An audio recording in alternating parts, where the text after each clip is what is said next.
தயிர் சாதம் பிடிக்காதவங்க கூட தட்டு நிறைய சாதத்தை கேட்டு கேட்டு வாங்கி சாப்பிடுவாங்க. அந்த அளவுக்கு வெறித்தனமான சைடிஷ் இது. வெறும் 5 நிமிஷம் பொதுமக்களே, நாக்கில் எச்சு ஊற நாகர்கோவில் கல்யாண வீட்டு மாங்காய் கோஸ் எப்படி பண்ணுறதுன்னு பார்க்கலாமா?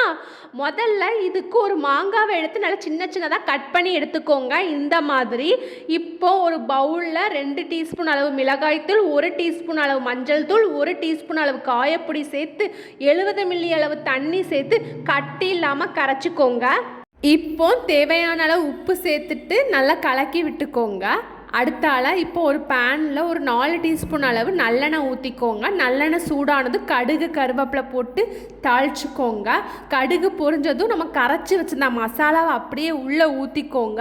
மசாலா தளதளவென கொதிக்கும் போது நம்ம நறுக்கி வச்சிருந்த மாங்காவை சேர்த்துட்டு உடனே ஸ்டவ் ஆஃப் பண்ணிடுங்க. இதுதான் சீக்ரெட். மாங்காய் வேகக்கூடாது, சாப்பிடும் போது நல்லா க்ரன்ச்சியாக இருக்கணும். அவ்வளவுதான், செம டேஸ்டியான மாங்காய் கோஸ் ரெடி. இன்றைக்கி செஞ்சு பார்த்துட்டு டேஸ்ட் எப்படி இருந்துச்சுன்னு கமெண்ட்ஸில் சொல்லுங்கள் ஃப்ரெண்ட்ஸ். அப்படியே நம்ம சேனலையும் சப்ஸ்கிரைப் பண்ணிவிடுங்க. டாடா.